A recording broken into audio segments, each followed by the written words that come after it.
Hare Krishna, dear devotees. Please accept my humble obeisances. All glory Srila Prabhupada.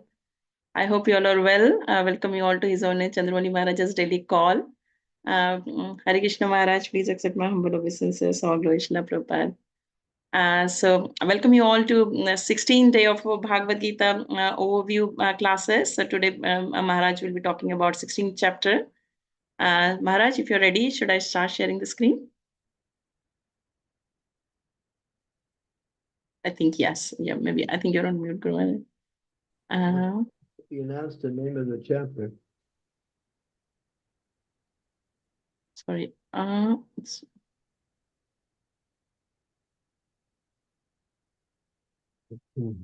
Sorry, your voice was breaking, Maharaj. I couldn't hear. That's okay. Okay, Om Namo Bhagavate Vasudevaya. Om Namo. Don't show all the slides on the side like that, one at a time. That's not the way to do it.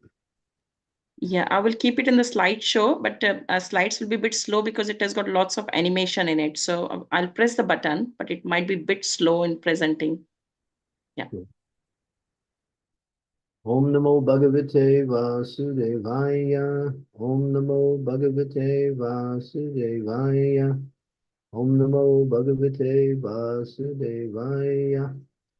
So now we'll begin with the 16th chapter, the divine and demoniac natures. This is a very fundamental chapter because people don't understand either one. What is the nature of those who are divine and what are the natures of those who are demoniac? Sometimes they mix these qualities up between the two. But here you'll see as Krishna unfolds this knowledge, what is clearly divine and what is clearly demoniac. Prabhupada coined the word demoniac. The word is demonic. Prabhupada used the word demoniac because the idea of ak means maniac or something that is extensively crazy. Prabhupada had a way with English language, he would adjust. Namam Vishnu Padaya Krishna Prasthaya Bhutale Shrimati Bhakti Vedanta Swamini Namine Namaste Saraswati Devi Gauravani Pacharine Nirvisesa Sunyavari Pasyatya De Satarine Vanchakalpa Tarubhyascha Kripa Sindhu Pachapatitanam Bhavanebhyo Vaishnavebhyo Namaho Namaha Jai Shri Krishna Chaitanya Prabhu Nityananda Shri Advaita Gadadhar Srivasadi Gaur Bhaktivinoda Hare Krishna Krishna Krishna Hare Hare Hare Rama Rama Rama Hare Hare. Go back to the previous slide. Here we have Shri Sri Radha Govinda Ji from Mangalore. Beautiful beauties.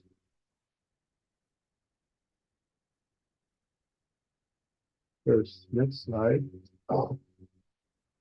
Here is an overview in a broken down fashion of the previous chapter of the 15th chapter. So those of you who didn't attend, you can refresh yourself with this knowledge. And those who did, it's always nice to go back over. The first 5 verses, what is the material world and how to become detached from it. The next section, 6 to 11, this is the transmigrations of the knowledge of yoga as it goes from one stage to another. The next 4 verses is Krishna's position as the maintainer. And the last is ultimately all about the Supreme Personality of Godhead, especially the last 2 verses, 19 and 20. And there in these verses, before that, he summarizes the Vedas. Very essential knowledge. Okay. Next one. Here we go, breakdown of this chapter into 3 sections. The transcendental and demonic qualities are listed by Krishna in the first 6 verses. The first 3 verses are the transcendental qualities. The next 3 verses are demonic qualities. What is the nature of the demonic and how to escape and attain to the supreme destination? How to escape the demoniac influence. Okay. Okay, go on to the next one.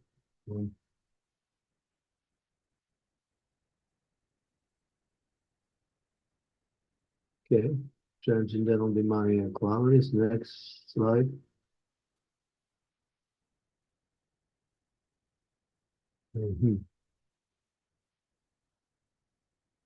We have skipped over verses 1, 2, and 3. What happened? Where are the verses of first, second? This is verse 1 to 6, and then I think this is Yeah, what but, I can see. yeah, but there's no verses. There's nothing is there. Yeah. Should I share the Bhagavad Gita? I think somebody else should do this. I don't think you know how to do it. I'm clicking on the next Guru Maharaj. This is what it's coming. Let me. Srimati, can you take over? I don't think she knows how to do this. It's the blank slide, Guru Maharaj, and the next slide is this. And this is just an overview of the chapters again. Huh? Yeah. You don't want that. We want to get to the first verse of chapter 16. Let me check, Guru Maharaj. This is Okay. where we are, maybe, yeah. Okay.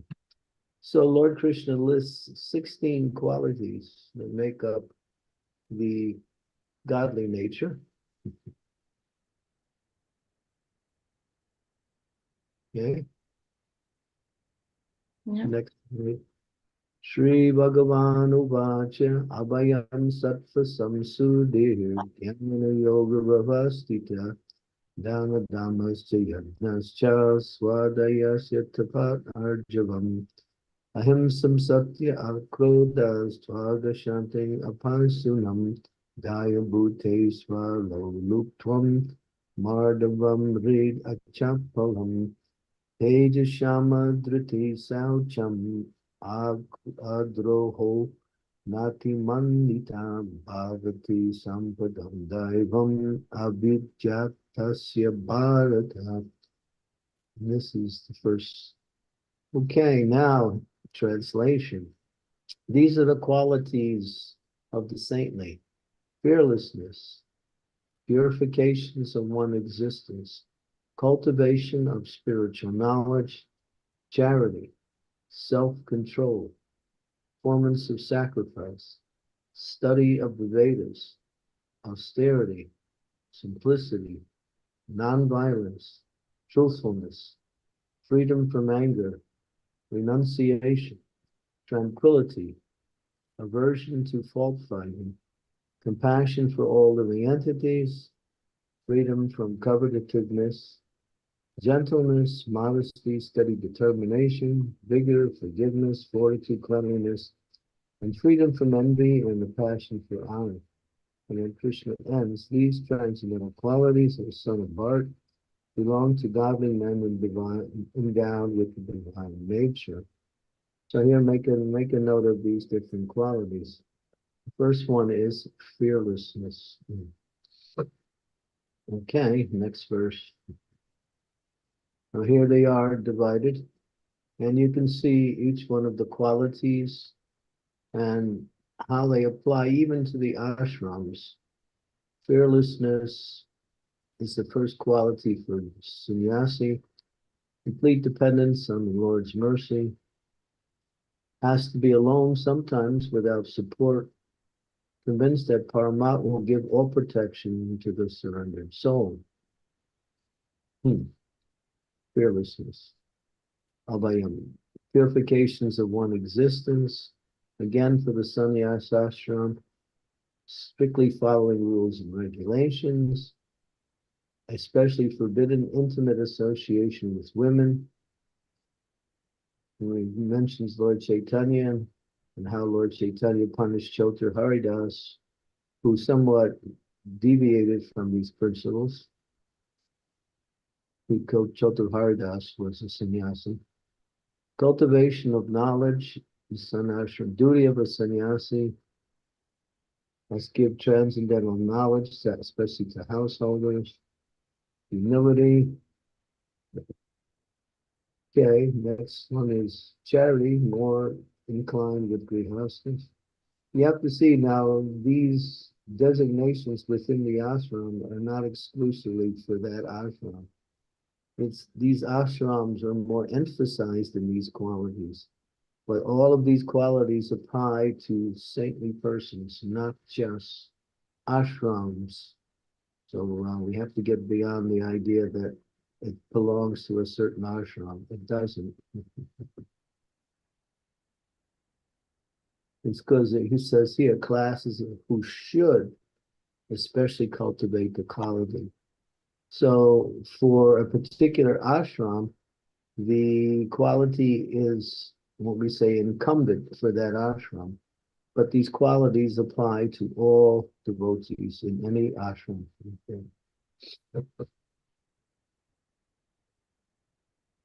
Okay. Sacrifice, Vedic study, austerity. You can see these descriptions are giving there. Brahmachari life is celibacy, engaged in the mind and study Vedic literatures. Brahmacharis should study the scriptures and be able to speak on transcendental topics. Austerity is for all the ashrams, especially for Vanaprastha, as they give up their connection with household life and become more or less dependent fully on the mercy of the Supreme Lord, preparing them for the sannyas ashram. Sacrifice is most done for grihastas, but it's there for everyone. Sankirtan Yajna is the best sacrifice. Okay. Simplicity means what you see is what you get. There's no hidden agendas. Nonviolence means not checking progressive life in any living entity. Truthfulness, not to destroy, not to present the truth in a sophistry way. In other words, sophistry is half truth, half untruth. One should speak the truth, what we say, pleasingly and without distorting the actual meaning. In other words, just present it as it is. Don't give your own ideas on how it is. You may explain it in your own words, but you cannot change the principles. Or add to it even. Okay, go down the list. 12 is freedom from anger. That's for all of the next ones are there for all of them, except for number 21. If one is provoked, one should be tolerant. Anger is a product of passion. Renunciation, Rupa Goswami explains that renunciation means to use things in the service of the Lord and not to simply give up. Tranquility, unaffected by disturbing motions. This is also called dhira, the voice peaceful. Aversion to fault finding. Number 16, give spiritual knowledge, that is compassion for all living entities. Real compassion is to raise people up from the material towards the spiritual. Giving food, to the hungry, clothing the shelter, leading people by creating shelters and various types of welfare work. Also, is not rejected, but they're not within the category of compassion because they do not provide anything permanent. Freedom from covetousness, um, gentleness, friendliness to all living entities, modesty, does not perform abominable actions, determination, not agitation or frustrated in his efforts, is not moved by success or failure, patient, determined. Vigor is one of the qualities that's outstanding in the Kshatriya Dharma, able to give protection to those who need it, not possession, uses violence only when needed. Like that. Okay, is there any more? Yeah, okay. Forgiveness. This is one of the, actually, even for Brahmanas too, this is actually very important, forgiveness. Fortitude, mental and strength when facing difficulties, cleanliness. The internal and external, Prabhupada says, if you're not externally clean, you will find it difficult to become internally clean also. In other words, taking bath regularly, wearing clean clothes, like that. And keeping one's nails trimmed, free from dirt, all of these things are in the category of cleanliness. Like that. Not resentful to another, freedom from envy, freedom from the passion of other, doesn't look for respects to honor, but it may also give respects to others. Okay, these are little delineations. Here's some little video. Dambadharta Bimanascha Krodapayusa Evacha Agyanam Chaditasya Partha Sampasa. Arrogance, pride, anger, conceit, harshness, and ignorance. These qualities belong to those of demoniac natures. Now Krishna turns his attention to the demoniac.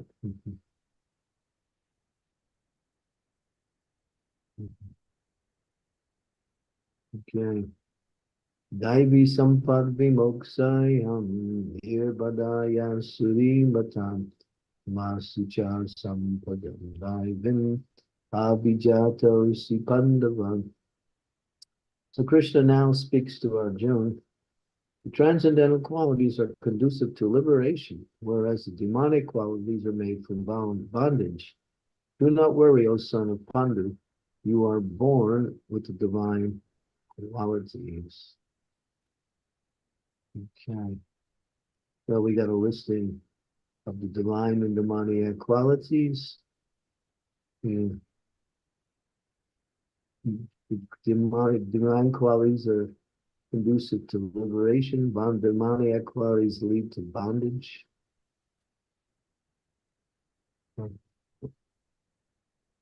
Lord Krishna is encouraging the Arjuna to fight, but it's not demoniac because it's bhakti.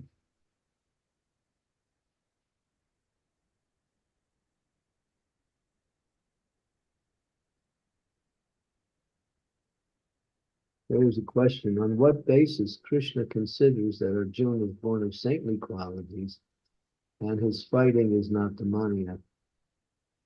He performed the regulative principles of different orders of life as transcendental action. Kshatriya shooting arrows at the enemy is considered transcendental, and not doing so is demonic. Now, that's mentioned in the second chapter of the Bhagavad Gita when Arjuna had many reasons not to fight, as it's explained in the first chapter, after Krishna very carefully explained the difference between the body and the soul, between what is material and what is spiritual, between what is temporary and what is eternal. Then he started to discuss that to do your duty is the highest principle that one can follow. And to not do your duty, as it says here, is demoniac, or of the nature of demoniac qualities.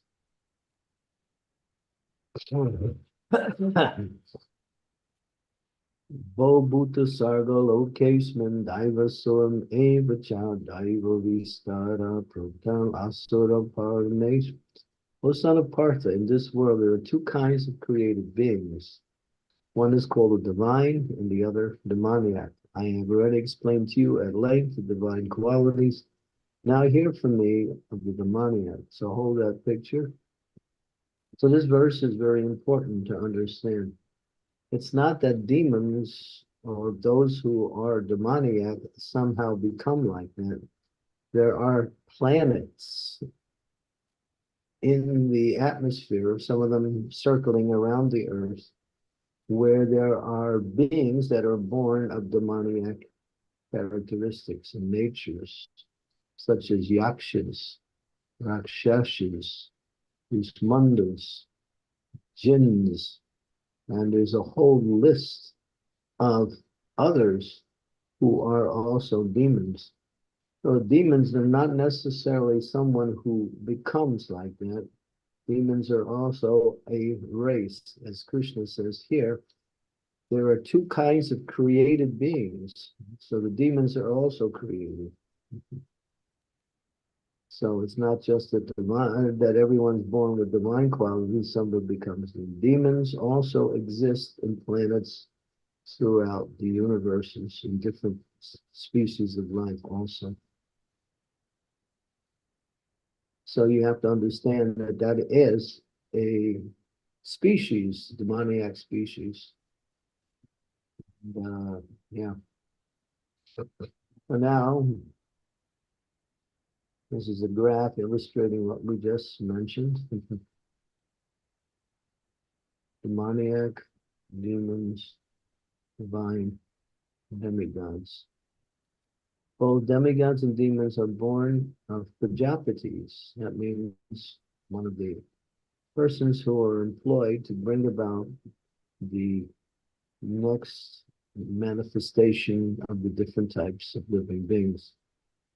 So what is the difference between divine and demoniac? Obedience to the regulative principles. You can't see the whole thing here, but anyway. And those who don't follow regulative principles, they are demoniac. Yeah, it says Guru Maharaj, obedience to the regulative principles of scriptures. Yeah, and that's the difference. One follows and one doesn't.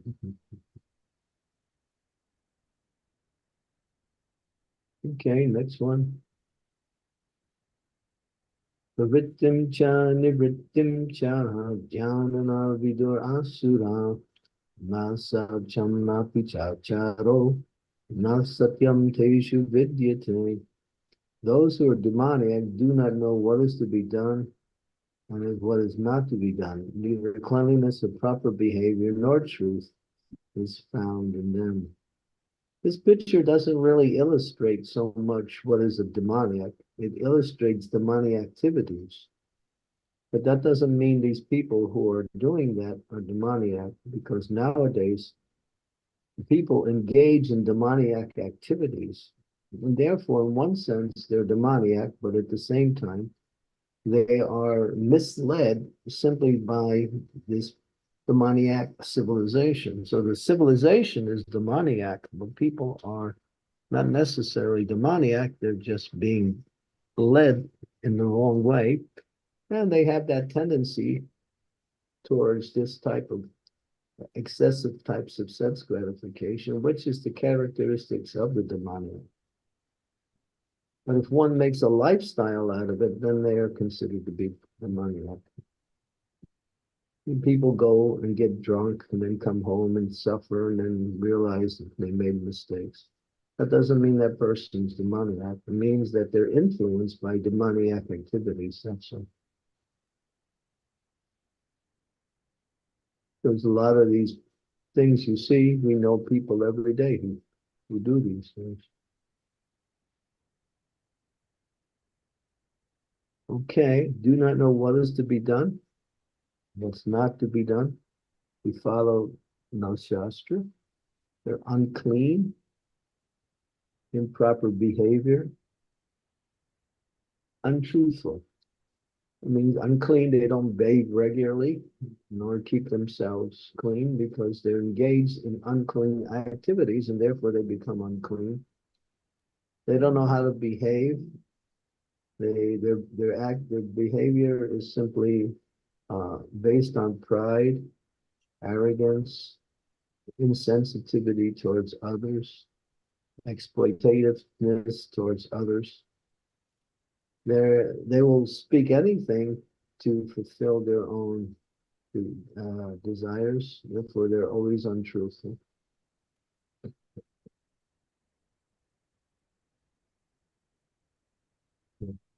Asatyam apitishtam tehi jagarahuranishvaram aparaspara sambhutam kimayadkam haitukam.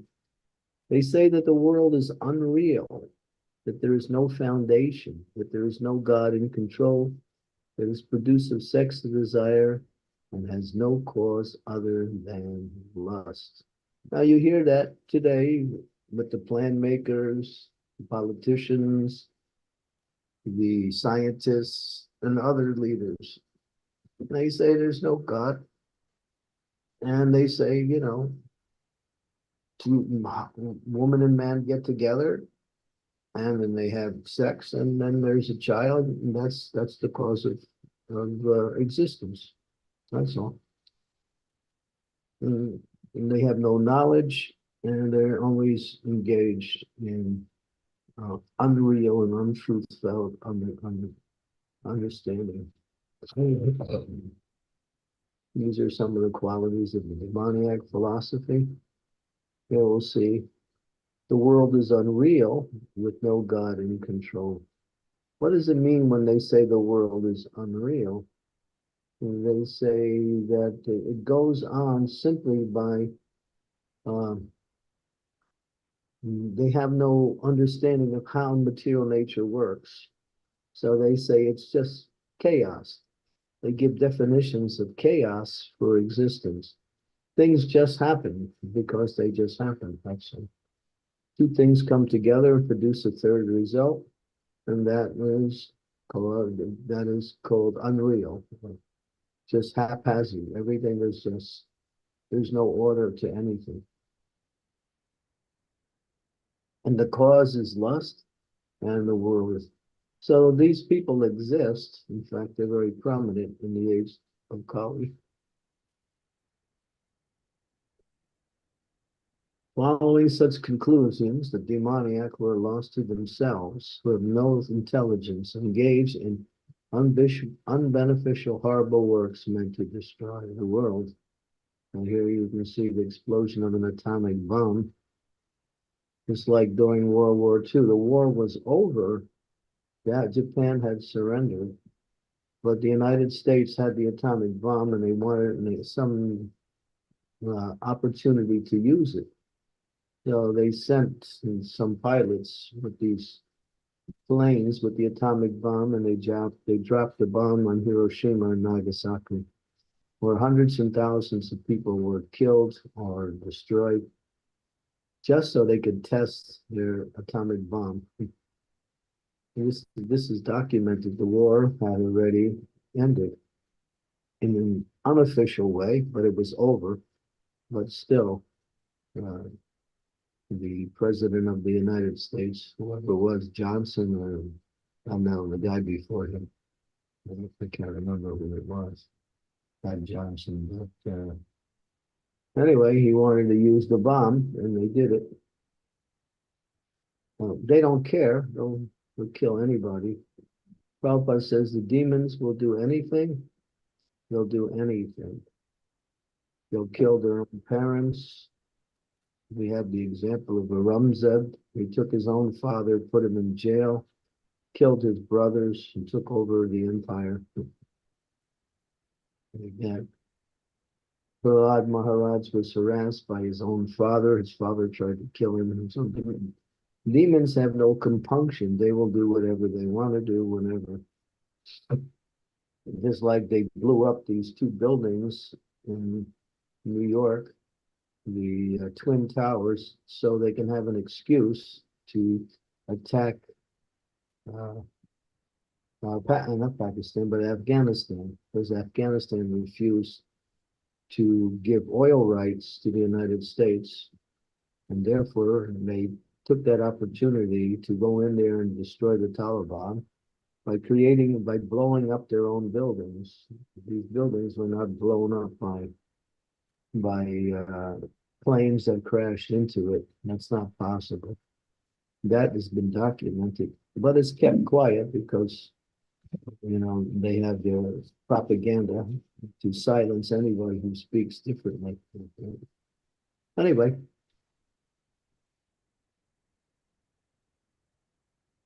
okay. The demonic are lost to themselves. They have no intelligence. Illusion, no intelligence, because they think by being advancing, engaging work is destructive. Engagements unbeneficial, horrible works meant to destroy the world. We see it all the time. There's always wars going on. These wars are not done by citizens, they're done by the demoniac. Painful, horrible, destructive acts.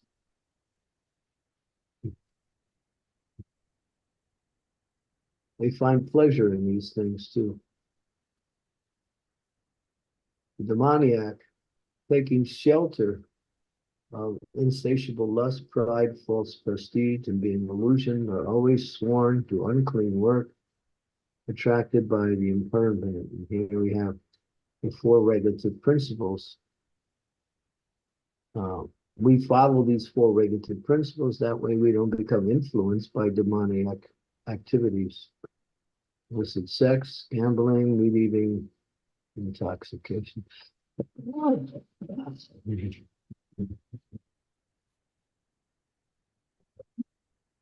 Those who practice Krishna conscious must be very much diligent to follow these four regulative principles. Otherwise, they can lead to further and more degraded activities.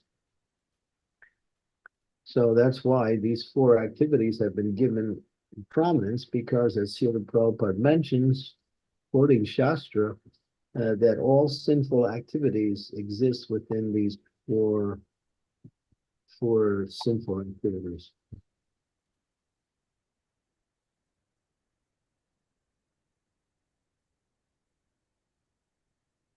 Next verse, they believe that to gratify the senses unto the end of life is the prime necessity of human civilization. There's no end to their anxiety, bound by hundreds and thousands of desires which are never satisfied. I can't read the rest, I can't see it. Being bound by hundreds and thousands of desires, lust, and anger, they secure money by illegal means of sense gratification. They'll get money any way they can. It doesn't matter, legal, illegal, just get it.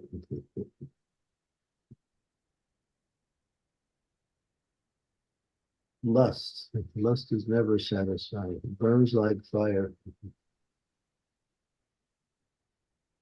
Attracted by the impermanent, insatiable lust, illusioned, absorbed, and controlled by pride or false prestige. These are some of the characteristics. Now, these three verses here are very, very essential. So Krishna speaks this. Now, Krishna is speaking this.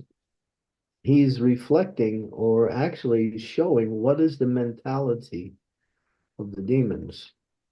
And he becomes very specific in explaining this. The demoniac person thinks, so much wealth do I have today, I will gain more according to my schemes.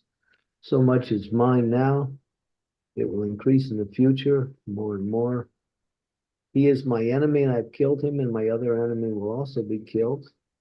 I'm the Lord of everything. I'm the enjoyer, perfectly powerful and happy. I'm the richest, surrounded by aristocratic relatives.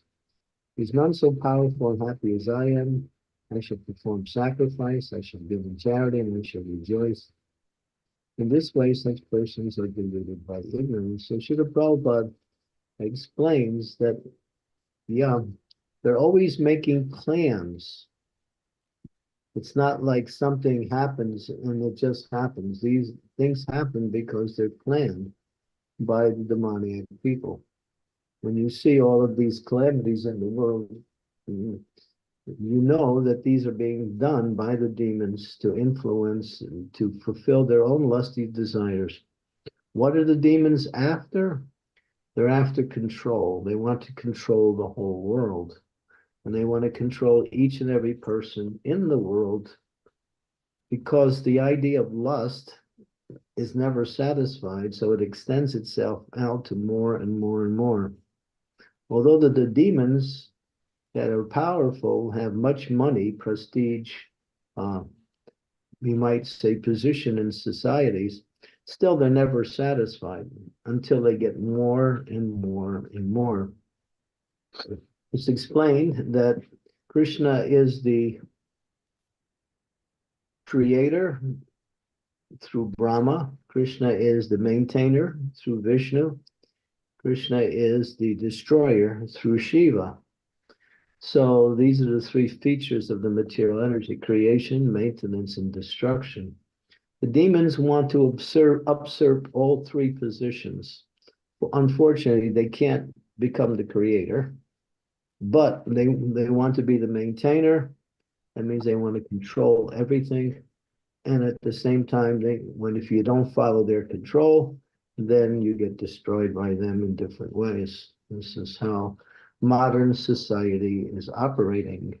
And what I'm telling you now is not some hypothetical situation. This is how, and Srila Prabhupada says, he said, we as our society, we have no problems with Maya.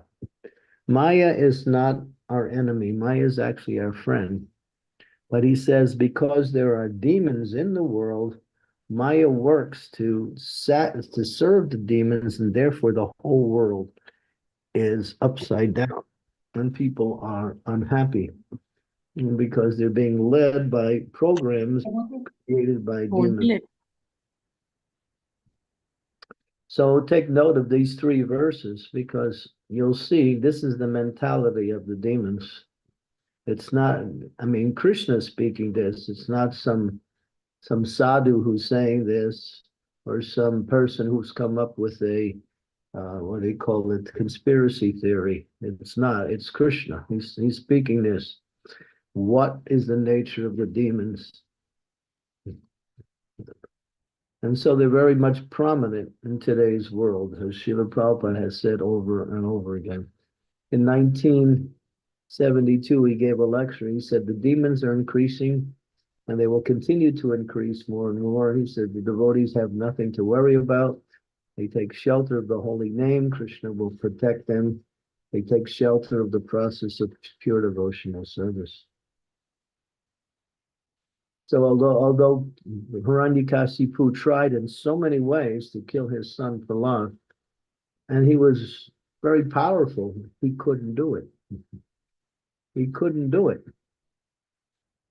Why? Because the Lord protected him. So if Krishna gives protection, Rake Krishna More Krishna Rake Ke, that means no one can harm anyone that's protected by Krishna, and no one can protect themselves who is not protected by Krishna. Ultimately, Krishna is the principle of shelter. We take shelter of Krishna because the whole world is full of demons. Okay, continue.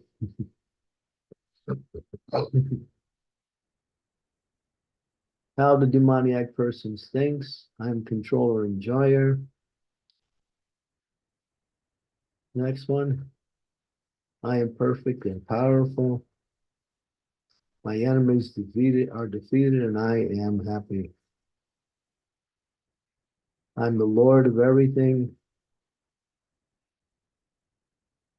Riches surrounded by relatives who are also like me. There's my enemies out there. I've killed him, and my other enemies will also experience the same. And they give in charity too. They give in charity just to make themselves look good, like they were doing something. But their charities are usually done with a desire to gain more wealth, because the principle of dan or charity is that when you give in charity, you also receive in return. So you can see this little schematic with a head full of all of these little things. They have hundreds and thousands of desires. Their minds are never peaceful.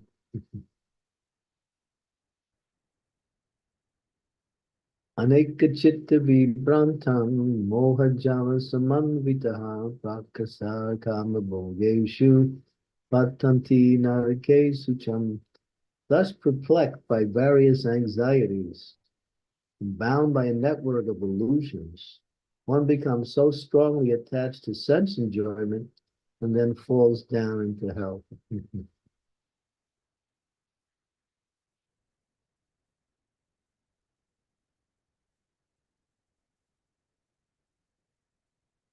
Never peaceful, always in anxiety, full of plans which are all illusory, attached to sense enjoyment. If they don't get their sense enjoyment, they will do anything to fulfill that desire. And the result is they're on their way to hell. And you see a net and a fish trapped in a net.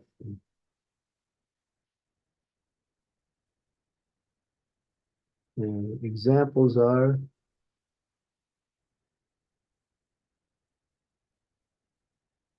these are examples Sorry, here. the next verse, Maharaj. Maharaj. Fish caught in a net. The man with so many bewildering thoughts in his mind. Atmasambhavitam stamdam dhanamana samanvitaham yajante nama yagyaste dambena veda purvakam. Okay, more of the description of the demoniac. Self-complacent, always impudent, deluded by wealth and false prestige. They sometimes proudly perform sacrifices in name only, without following any rules and regulations. Some more of their qualities, characteristics. Hypocritical nature, being self-complacent, impotent, deluded by wealth, false prestige, proudly, well, don't follow. What is false prestige? This idea of being proud based on bodily achievements. I'm born in a good family. I have a lot of money. I have a good position. I have uh, I have abilities to do things. This is all false prestige because it's all based on the body, which is false. And they become proud of these things, and then they exploit others, thinking themselves superior. There's a class of people who are demons who plan to control the world because they feel that because they are the most powerful in the world, at least by position and by wealth, they have a right to control everyone, and they think they know what is best for everyone, which is to exploit everyone for their own sense gratification. They may also give in charity, but that's just some external way of making others think that they are good doers. Actually, the demons of today are so ferocious that they perform They perform human sacrifices. This is being documented even today. They captured children on the streets and then they killed them in sacrifice. They offered to these different deities, demoniac deities, and they drink their blood. If you think I'm just making it up, then you should, if you do a little research, you'll find this is what's going on. One of the biggest programs of the demons is slave trafficking. They capture young kids and they sell them in trade to people who are very powerful, and then they create their own little concubines like that. The world is really screwed up because the demons are very influential, at least in today's world. But all this will soon pass by the power of Lord Chaitanya's prediction that everything will eventually move towards divinity, and that is the Sankirtan movement. So as we emphasize the Sankirtan movement more and more, we are pushing back the demoniac influence in the world, and ultimately it will be destroyed by the Sankirtan movement in due course of time.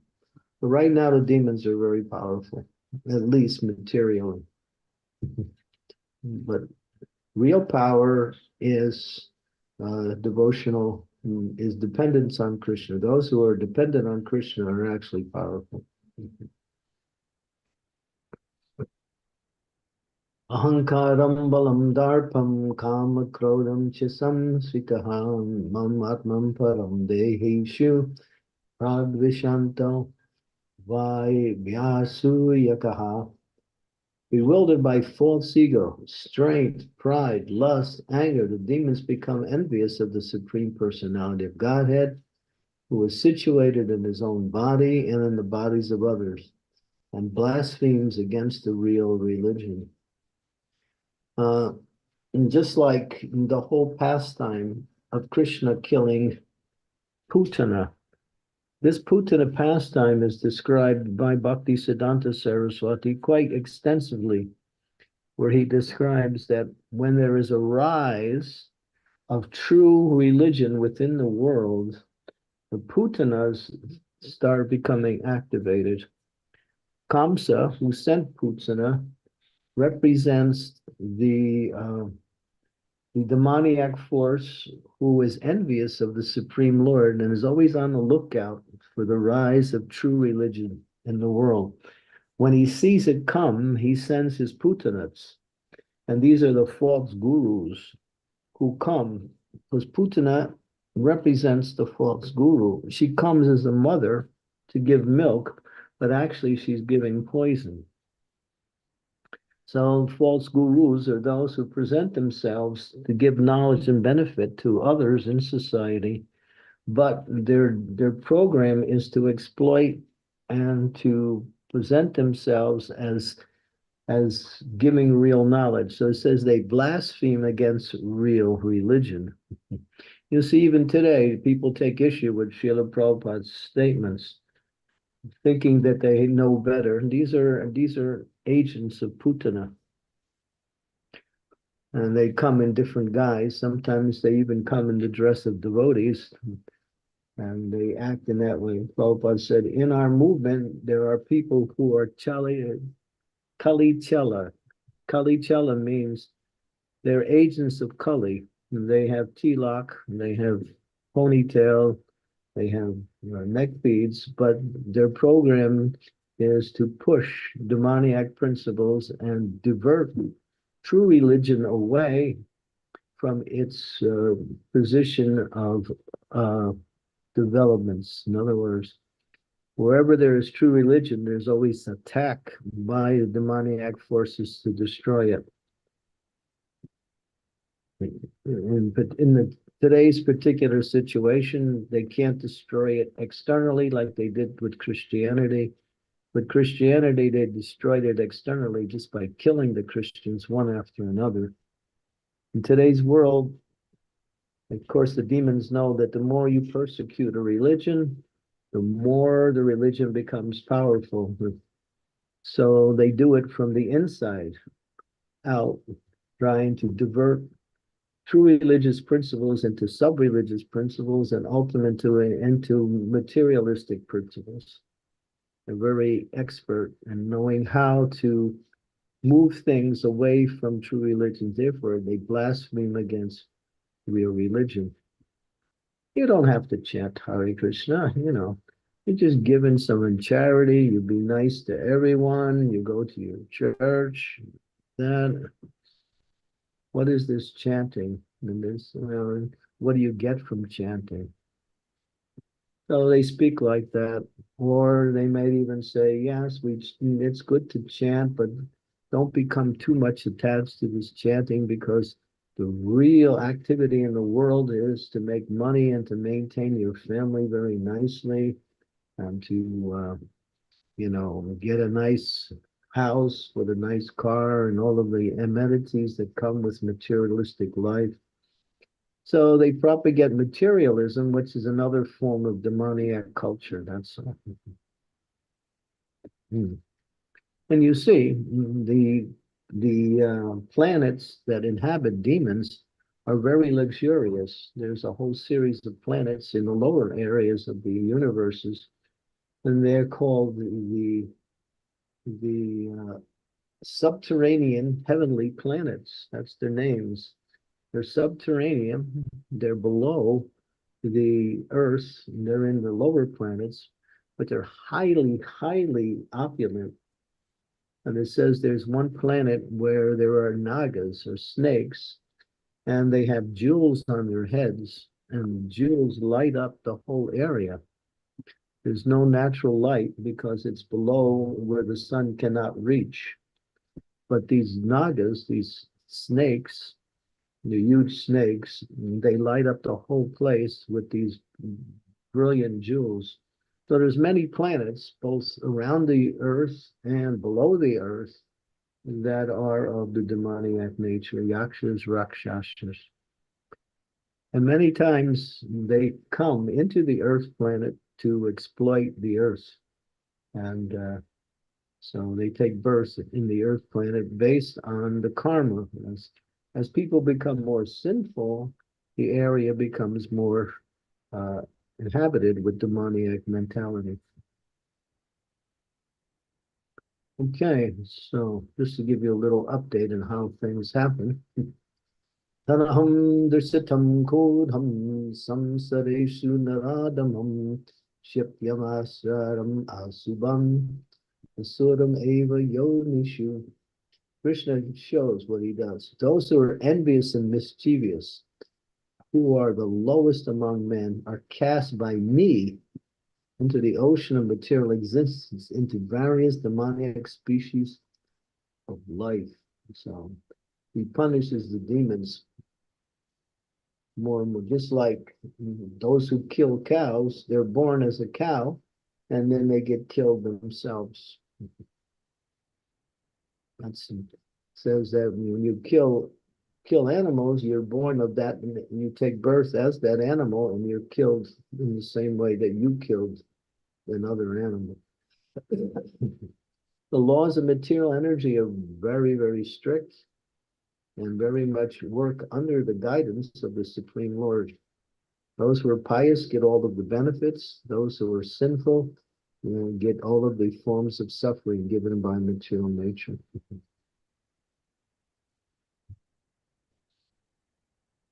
Asurim yonamapanam bhura janmani janmani bhamma pratyaiva kunteya tato yataradam gatim. Attaining repeating birth among the species of demoniac life, such persons never approach me. Gradually sink down to the most abominable type of existence. It's a very horrible situation here. It shows the different hells.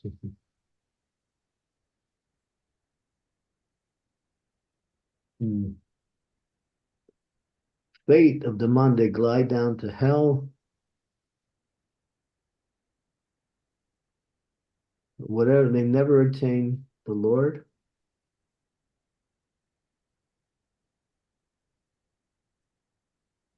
So then the question poses, God is merciful. What is the hope for such persons?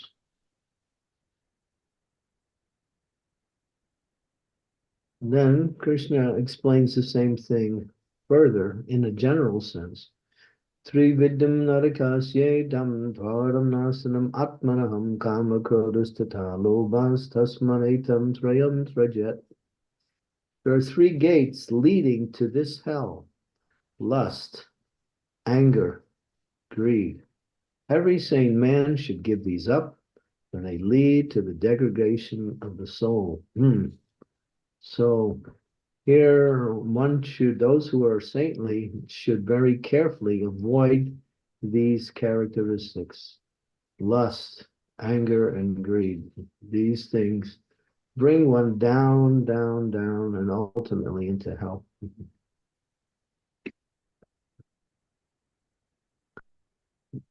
The man who has escaped these three gates of hell, O Arjuna, performs acts conducive to self-realization, and thus they gradually attain the supreme destination. So now we get back to the saintly. If we can somehow or other and because the atmosphere, particularly in today's world, is so much permeated with lust, anger, and greed, even saintly persons sometimes become affected by these things, although they don't want to or even try to. But if they can avoid that by how do you avoid that?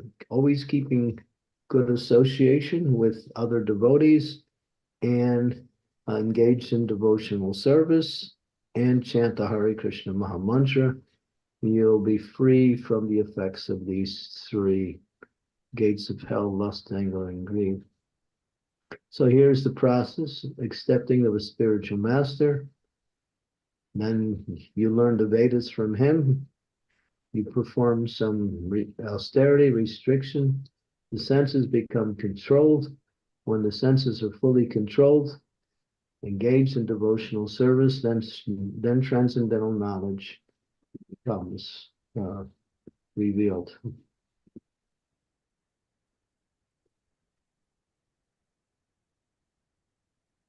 Okay.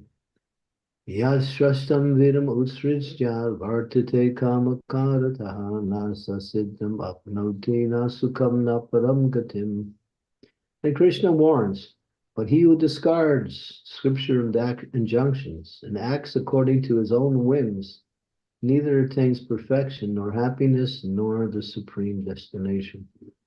So Krishna is warning us, everyone, that one should follow this very carefully and not act whimsically. In other words, don't try to understand the process of bhakti unless you are guided by scripture and by guru. When, just like there is a statement by one American transcendentalist, it says, I read the Bible, both you and I read the Bible day and night, or you read black and I read white. So reading scripture is not enough. We have to understand scripture through the eye of the self-realized soul who lives according to scripture and practices his activities in light of transcendental knowledge.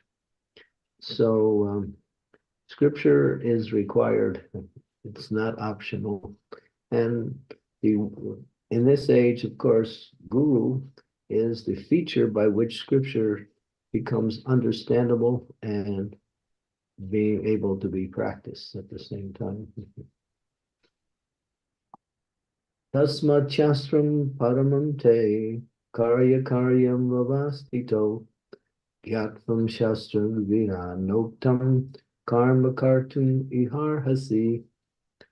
One should understand what is duty and what is not duty by the regulations of the scriptures. Knowing such rules and regulations, one should act so that he may gradually be elevated. So this is spoken by Sanatana Goswami. He says there are two things that are very important in the process of devotional service. And he categorizes them as anukulena and pratikulena. Anukul means things that we should do, and pratikul means things that we avoid. From my own experience with preaching and working with devotees and people in general, I find devotees are very well versed in what they should do, but they still fall into the trap of doing the wrong things too. They're not very clear what they should avoid, either because of lack of knowledge or because of not or seeing activities that apparently are not conducive to devotional service as being conducive to devotional service. So therefore, one should very fine-tune one's intelligence so they can avoid performing things that will water down and sometimes even cause one to fall from the process of devotional service. So one should know what to avoid. It's very, very important. Okay, there's a quick overview of the chapter again.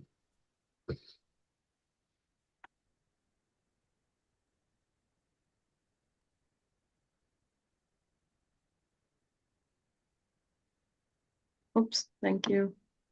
Thank you, Guru Maharaj. Very nice explanation of demon and demonic qualities. I could see so many of me in me. Devotees, if you have any questions, comments, realizations, please unmute yourself and ask questions. It'll be nice to have your cameras on if you can take your darshan. Thank you. Hare Krishna.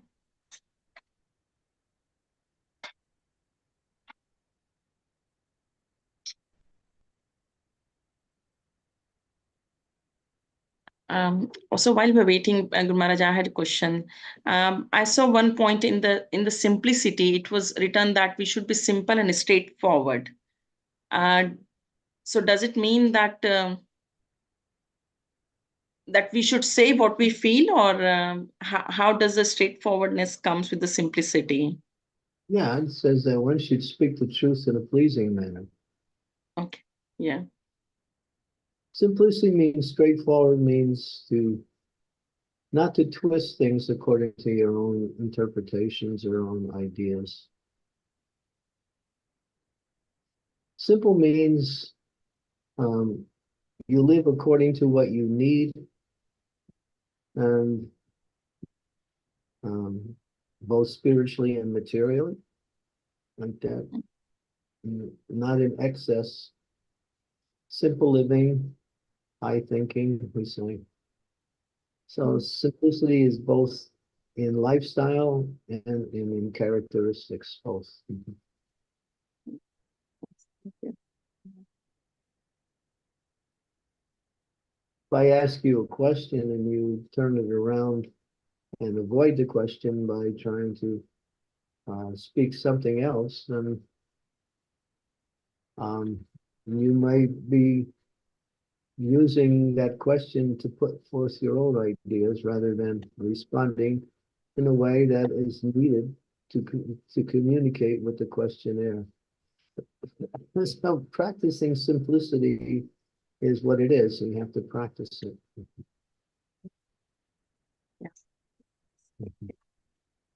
If you know that parable is called the emperor's clothes, you've heard of that parable, the emperor's clothes. No, It's a very nice little parable. I don't know what parable means as well. Sorry, apologies, my English is not so good. Who knows what parable? Who can explain the word parable?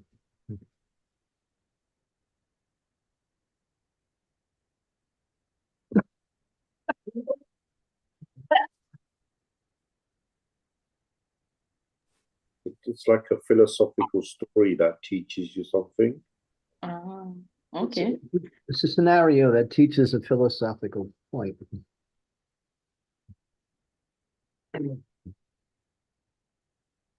Or a relevant thing. Using parable to communicate what you want to say. Mm.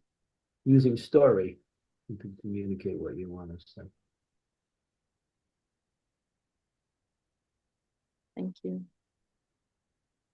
Yes, Polamataji or Prabhu. Yes, please go ahead. Hare Krishna Maharaj, Dandavat Pranam. Please accept my obeisances to your lotus feet. So my question is, what is Tattvamasi? What is what? What is Tattvamasi? Tattvam Asi? Huh. Tattvam Asi. It's mentioned in the next chapter, chapter number 17, which will be spoken tomorrow. And Okay. that comes up as the discussion, Tattvam Asi. You can just wait till then and get a complete understanding of the question. Sure, Maharaj. Sure. Thank you. I have another question, Maharaj. Can I ask? So we have seniors in temple. So sometimes some conversations come up, like we hear some blasphemy on other devotees. Then, so what should we do in the sense, if we correct their seniors, if we correct, they get offended. If we hear silently, it's like hearing something negative on other devotees. So what should we do in that case? This social injunction, which gives a response on how you will respond, and you have three options, really. One, you should defeat the person. In other words, you should speak opposite to what he's speaking and try to defeat him. If you can't do that, you should give up your life. And if you can't do that, then you should simply walk away. But they're seniors, we can't just. I think the first one is the first thing is you give up your life. If you can't do that, then you have to defeat them. If you can't defeat them or don't want to, you should not listen to it and immediately walk away. We had a devotee in our movement was very much noted for that. As soon as he would hear anybody speaking negative about any devotee, he would just turn and leave. But isn't that offending them? Like they feel, I mean, they are he's my senior, so isn't that offending them? Just walk away like that. What I do is try to change the subject. I just whatever they're saying, I just try to look for some words to turn it around. Okay. Because Lord Chaitanya said to criticize Vaishnavas is like drinking poison. He said if you drink poison, you die. But to glorify Vaishnava is like drinking nectar. If you drink nectar, you attain immortal life. So when somebody starts criticizing, just start glorifying. But if you can't do that, just excuse yourself from the assembly and go away.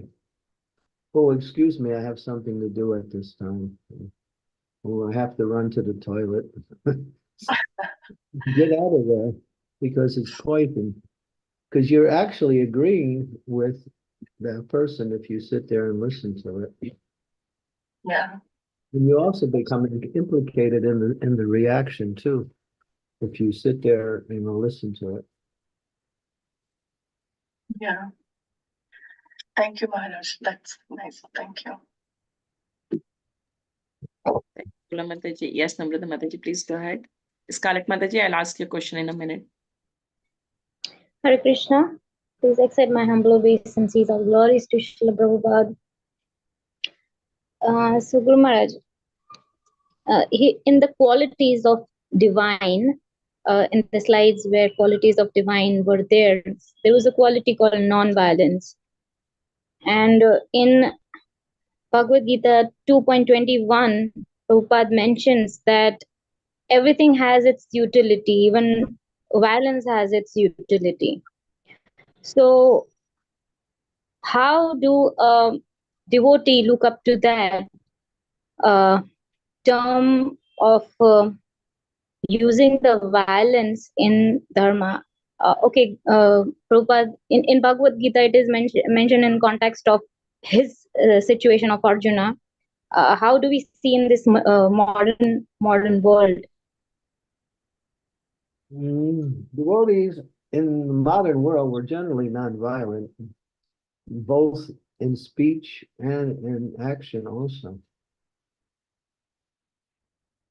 But for Arjuna, he was a Kshatriya, so his nonviolence was another form of violence because he was duty bound to fight on behalf of religious principles. Krishna was encouraging him there.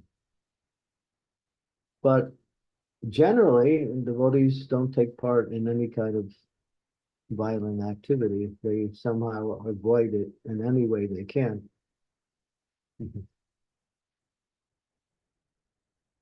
If you find it, sometimes you have to find yourself, if somebody attacks you, you may have to defend yourself.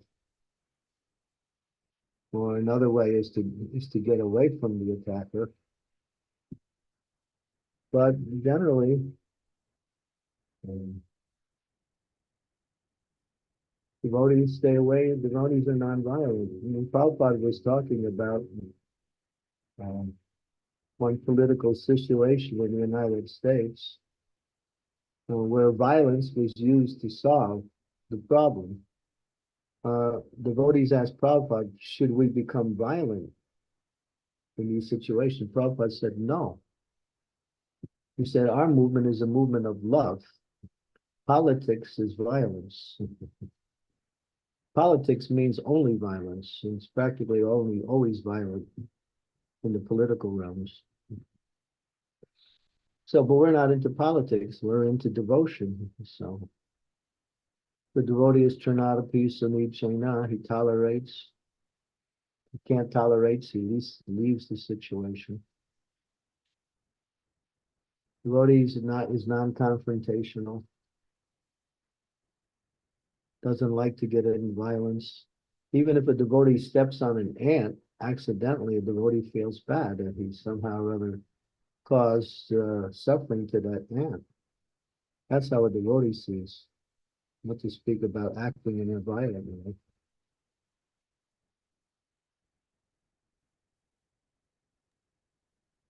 But there are a class of people who are Kshatriyas who have to use violence in a protective way, not in an aggressive way. And that's part of our society also. Prabhupada wanted devotees who are Kshatriya, he called them martial spirited devotees, who will protect the deities, who will protect the temples, who will protect the devotees, who will protect the assets, everything. There has to be a class of devotees who are martial spirited, but their violence is simply in defense of and not as an aggressive. Arjuna was defending religious principles. He didn't want to defend the religious principles, but Krishna told him, that's your duty. But in general, in any situation a devotee finds, they always avoid any kind of violence. Now, if somebody comes into your house and starts attacking your son, and you don't do anything to protect your son, then you're acting wrongly. You have to do something to stop that aggressor like that. But that is, again, in the mood of protection, not in the mood of aggression.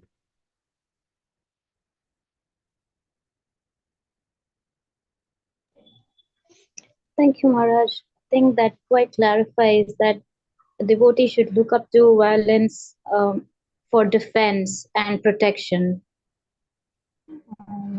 Yeah, but in some situations, sometimes devotees even avoided them. They just go away to avoid the situation or get away from the situation. But there are martial spirited persons whose service is to give protection. We have that in society too. The police officers are meant to give protection to the citizens.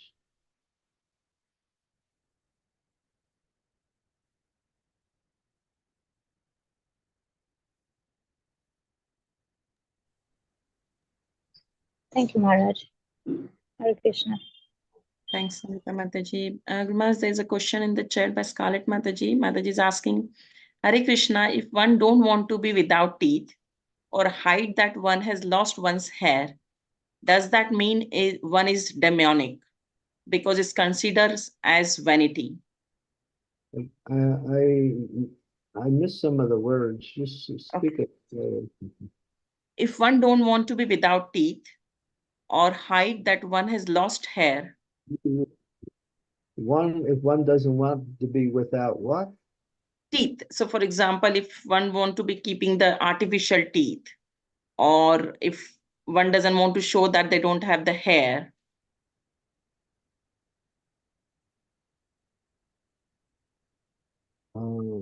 So what's the question? So question is that, does that mean that it's a demonic quality? Like if someone is hiding their bald head or things like that, maybe. Well, for ladies, Prabhupada didn't want ladies to be bald-headed. He said, no ugly gopis. That's what he said. So for men, they can shave up. Ladies are not recommended to shave up.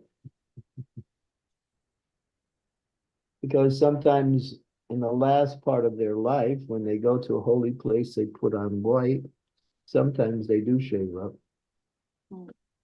like that, but that's under a certain what we say, that's in the last stage of life. But even that's not required. There's no injunction for women to shave up. So Maharaj, I think she's asking that if someone is, because of the disease, like for example, in cancer, one loses their hair. So it's okay to cover your head as a woman that you don't have hair in your head. Women or something. Women are supposed to always keep their head covered. Dr. Baba. Yes, you know what? Okay. Yeah, that's called chastity. Yeah. That's culture. People don't do it nowadays. They think it's just old-fashioned. Or it's too uncomfortable for whatever reason. It's nice. It's nice to always come, but it's just not in habit. But yes, that's very good. Thank you so much, Maharaj. Thank you.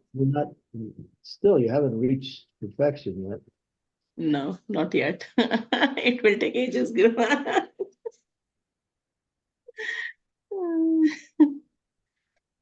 Thank you. I hope that answers your question, Scarlett Mataji. Shilpesh Prabhu, you have a question. Please go ahead. Hare Krishna Maharaj, please accept humble obeisances. All goes to Srila Prabhupada. Maharaj, if there is a demonic leader in the world who's causing great suffering to people, is it justified to assassinate that person? There are people who are in that mindset, yes, but that's not our job. Not as devotees. You have that, and you have the Kshatriyas.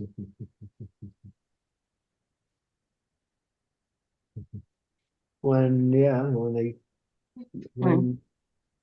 just like, during the Nuremberg trials after World War II, the Jews were exposed to horrific sufferings and punishments and death by the Nazi regime. Many of the leading Nazis who were still there were taken to trial, punished, and executed. And so that's what they call world law. But we don't have anything to do with that. That's just world law.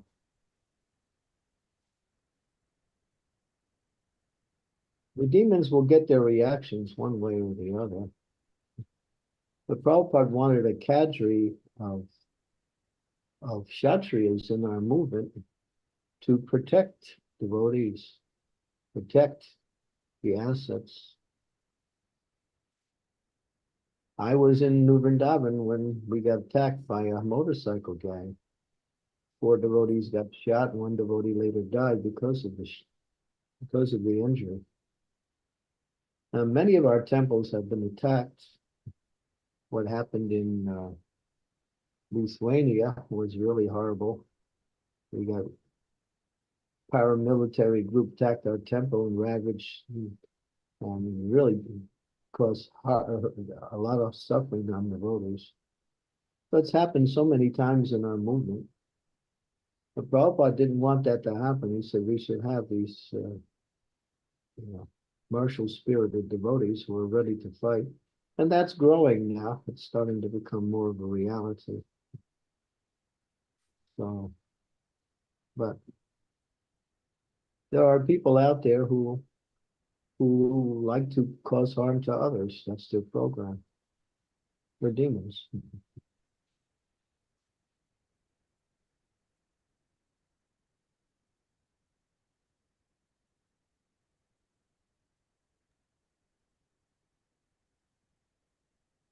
Thank you, Maharaj. Look, you study the history of how the temple got established in Bombay, the Radharasa Bihari temple. And that was quite horrific. The devotees got attacked.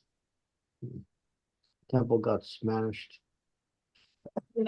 We've been through so many aggressive acts coming from the outside.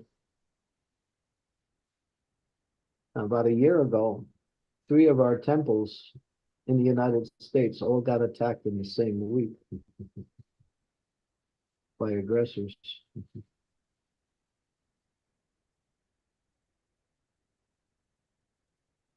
So yeah, it's important to give protection to the innocent.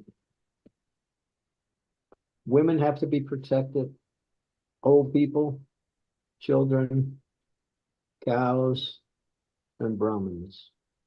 These 5 classes of people require protection from the outside. And those who fail to give protection also become implicated in sinful activity if they do not provide, if they are in a position to provide protection and they don't, they get a reaction in the world because of negligence in protecting these 5 classes of people.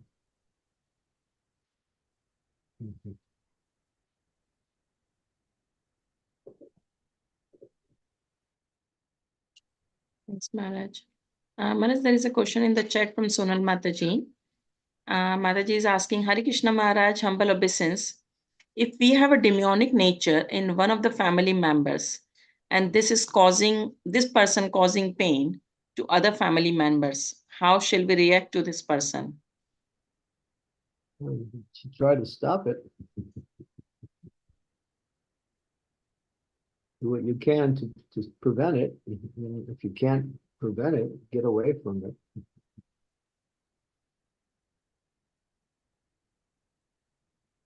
There's a scripture injunction, Prabhupada quotes it, that if you allow people to do harm to yourself without responding, then you are also guilty of a sinful reaction, because you're allowing them to harm you, and at the same time, you're not protecting yourself.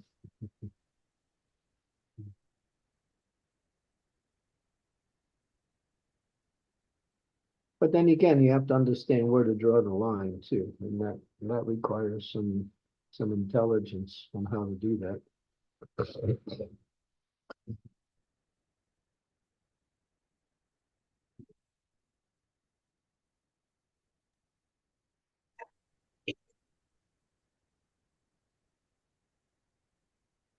I'll give you an example of what happened in one of our temples. This happened in Spain back in 1989, I think it was the year. There was one person who became a member of our temple, And he was quite violent by nature, but they allowed him to stay. One time he did some puja, he took some knives and put knives on the altar all straight up. And then devotees didn't do anything to curtail the guy. Then Jaipataka Maharaj came into Spain. He flew in to give a class. That same devotee, the same vicious person, he attacked Jaipataka Maharaj with a knife. And he jabbed a knife into his throat. He just missed the jugular vein. If he would have hit that, Maharaj wouldn't be here today. And Krishna saved him somehow. But it was stupid to allow that devotee to stay in the temple when he was known to be somewhat of a deviant, a miscreant like that. But Prabhupada wanted us to be very careful who we allow into our society and what situations they are allowed to take part in. He said, no lazies, no crazies. Because we let anybody come in and join, and then they should be monitored and carefully. And if they show these qualities, then they can't stay in the temple, or they can't associate with devotees.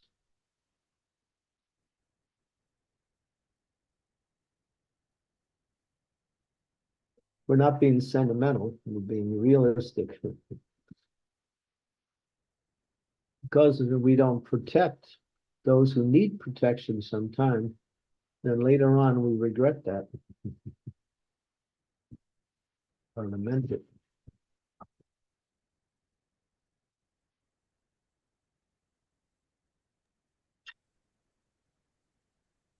Thanks, Maharaj. We Sorry. have many devotees in our movement who are martially trained, who are inclined to serve in that way also. We still have to organize that in a very precise way in order to make sure that each and every one of our temples, yatras, and situations have protection. We do sometimes hire security companies to do protections and different things, but they don't have the same enthusiasm because they're just hired people. Prabhupada said the devotees we should classify our devotees into three categories: those who serve in a Brahminical way, those who serve in the Kshatriya way, and those who serve in the Vaishya way. Three categories. So service is there, devotion is there. This is called Daivi Varnashram. That means spiritual Varnashram. You have the Brahmins who are serving. You have the Kshatriyas. The Kshatriyas are the temple presidents, the administrators, the protectors. The Vaishyas, they're the ones who bring in the Lakshmi. They also keep cows, maintain farms like that, provide what the society needs. It's the breadbasket of the society. The Brahmins are the visionaries. They give leadership to society. Spiritual guidance and practical guidance also. So without a social body, then you have an incomplete program. You have to have the body has to contain the heads, the legs, the arms, and the belly. The legs are the sutras. They carry out whatever services are needed.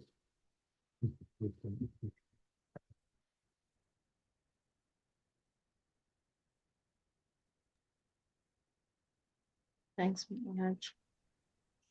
I hope that answers your question, Sonal Mataji. Yep, Mataji saying thank you, Maharaj. Yes. Sakshi? Sakshi Mataji. Yes, please go ahead. Hare Krishna Maharaj, please accept my humble obeisances. All glories to Prabhupada. Maharaj, in the starting of the lecture, there were 26 qualities of a divine person. So I just wanted to know, does those qualities comes automatically when one is properly situated in a devotional service, or do we need to do these outwardly? This is a good question because there is a difference of opinion based on the answer also. In some places, you say that the divine qualities will automatically manifest as one develops in devotional service. And that is correct. That is correct. But then there is the other understanding is that we have to perform devotional service and at the same time cultivate these qualities side by side as we're performing devotional service. So you get two schools. The power of devotional service is so strong that it can reveal these qualities. But then again, as we make progress, if we don't avoid certain qualities and don't cultivate other qualities, it may be very slow in developing, or may not even develop at all. So you have these two different. I'm inclined to say that we should cultivate these qualities along with the process of devotional service. Practice them.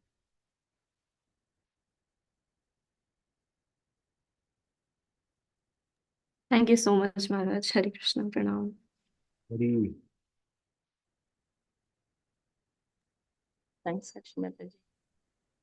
Any other questions? Otherwise, we have 1.5 hours, so we can maybe close the call if there is no other questions. Perfect. That's fine. Pola Mataji, Guru Maharaj, you okay to take one more last question? Yeah. Yeah, Pola Mataji, please go ahead. Last time, Nashram, so in there, like different professions are there in this world, like magistrates or lawyers or IT professionals or so doctors. So everything falls into this Varnashram, Maharaj, or is it mixed? Sometimes it's mixed, but it falls into these four categories. Chaturvana Mayasrishta Guna Karma Vibhav. Krishna says, I've created these four types of people. But they can be mixed also. Nowadays, things are so mixed up. And Okay. people who have tendencies in one category may be doing the activities in another category. And vice versa. So it's all there, but it's pretty mixed up today in the secular world. What Prabhupada wanted was an educational system that will include an evaluation program to teach and to bring people to their actual status within the four varnas.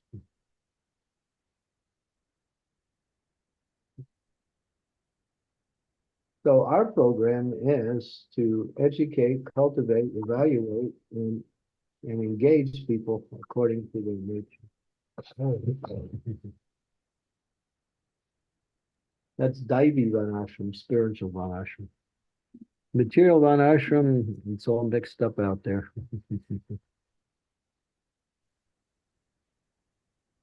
People work for money because that becomes the attractive force for why people do what they do. And sometimes they accept a profession or an occupation that is contrary to their nature because it brings in money. Or people will accept a profession or an occupation because what they want to do is not available, so they'll take anything in order to get some employment. There's a good book if you really want to read, you want to study this, really good. Where is she still there? I can't see her. Yes, Maharaj. It's a real good book. It's called Career Dharma. What is it? What dharma? Career Dharma. Huh? Career Dharma. career, Career, Dharma. Career It's Dharma. written Okay, okay. by two devotees, both very advanced, two ladies actually, Mother Urmila and Mother Rukmini.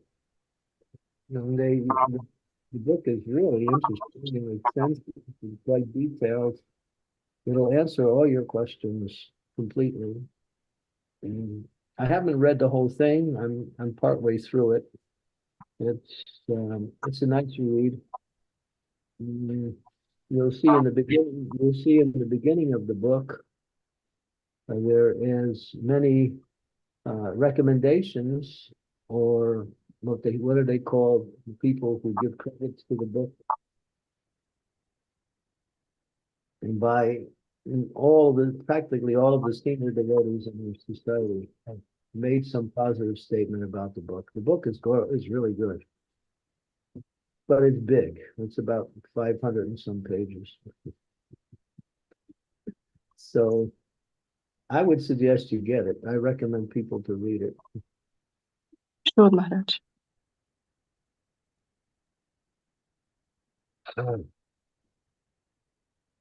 Thanks, Pula Mataji. Thank you. Thank you, Maharaj. Hare Krishna. I think there's no other questions, Guru Maharaj, so we can maybe close the call now by permission. Yes, thank you.